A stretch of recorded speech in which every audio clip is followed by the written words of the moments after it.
আমার বিয়ে শাদী করবে, দেশে আসবে। কিছুদিন আগে আমাকে বললো যে আমি তোমার ছেলে সুবিধা আমি বিয়ে করতে পারবো না, আমার ফ্যামিলি দিকে নিষেধ। তাহলে আমার ভাগ্যটা খারাপ না বলেন? আমি তো আমার ছেলের জন্য আমি বিয়ে করতে চেতেছি, আমার ছেলে বলতেছে একটা বাবার প্রয়োজন তার, এই জন্য এটা কি আমার অপরাধ? আমি ডিভোর্সই তার জন্য অপরাধ আমার? জীবনের গল্প অনুষ্ঠানে আপনাদেরকে স্বাগত। সেই আপনাদের পরিচিত মুখ আমার ছোট বোন ফাতেমা আক্তার, শুনবো তার জীবনের গল্প। আসসালামু আলাইকুম আপু। ওয়ালাইকুম আসসালাম। আসসালামু আলাইকুম ভাইয়া। কেমন আছেন আপু? ভালো নাই ভাই।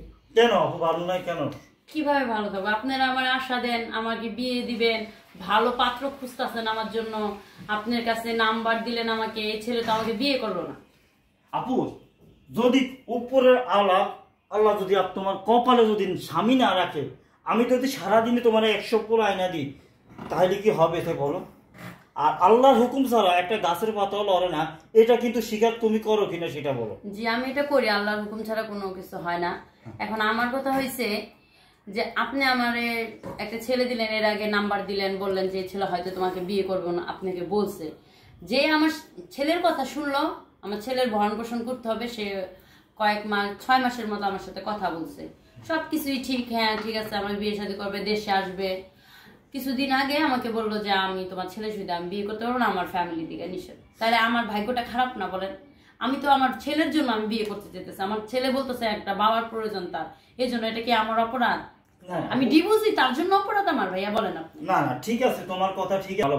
আসলে মানুষের মন কিরকম হয় সেটা বলা যায় না, কারণ মনে ঢুকে তো আমরা কিছু করতে পারি না। দর্শক আপনারা শুনছেন ফাতেমার জীবনের গল্প। আচ্ছা আপু, জি যদি এখন কোন ধরনের ছেলে তুমি চাইতেছো আমার একটু বলো তো ভাই। আমি তো এর আগেও বলছি, সে রিক্সা আলোক মাটি কাইটা খাক, সমস্যা নেই, টাকা পয়সা না থাক আমার তাতেও সমস্যা নেই, কিন্তু সে আমাকে একটু আশ্রয় দিবে, আমার ছেলেটাকে সন্তানের মতো, নিজের সন্তানের মতো দেখবে, সেটাই আমি শুধু চাইছিলাম। আমার বাবা মার কোনো ধন সম্পদ নাই, লাখ লাখ টাকাও নাই যে আমি যৌতুক দিতে পারবো, আমার এই সম্মত নাই, কিন্তু আমি ভালোবাসা এটা আমার আছে, তাকে আমি দিতে পারবো। তার ফ্যামিলি যে মা বোন আছে তাদের আমি যত্ন করতে পারবো, এটুকু আশা আমি দিতে পারি, তার কথা ছাড়া আমি কোনো কিছু করতে পারবো না, এটা আমি আশা দিতে। আচ্ছা আপু, যেহেতু তোমার একটা বিয়ে হয়েছে, একটা কথা বলি, রাগ করে না, আসলে মা বোন সবার আছে।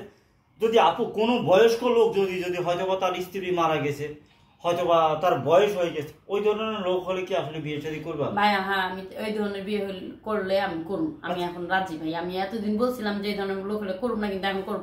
এখন আমি দেখতেছি আমার কোনো দিকে পথ নেই, আমার বাচ্চাটার মানে পাগলের মতো হয়ে গেছে। তাই? আচ্ছা আপু, কেমন, যেহেতু তুমি 20 বসতে চাও, তোমার বয়স যাই হোক, একটা সন্তান আছে, তেমন সব বয়স হয় না, এখন কিভাবে তোমার সাথে যোগাযোগ করবে?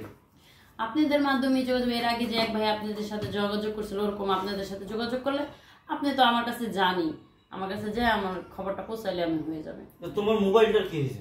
আমার মোবাইলটা তো ভাইয়া নষ্ট হয়ে গেছে, বাচ্চা পোলা পাইন আছে, বুঝেনি তো, এই জন্য বাচ্চাটা নষ্ট করে ফেলেছে।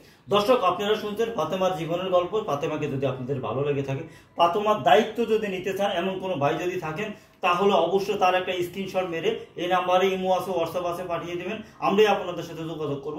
অযথা কোনো ভাই কল দিবেন, আমি আবারও বলছি, স্ক্রিনশট মারার পরে কল দিবেন। ভালো থাকবেন, সুস্থ থাকবেন, আল্লাহ হাফেজ।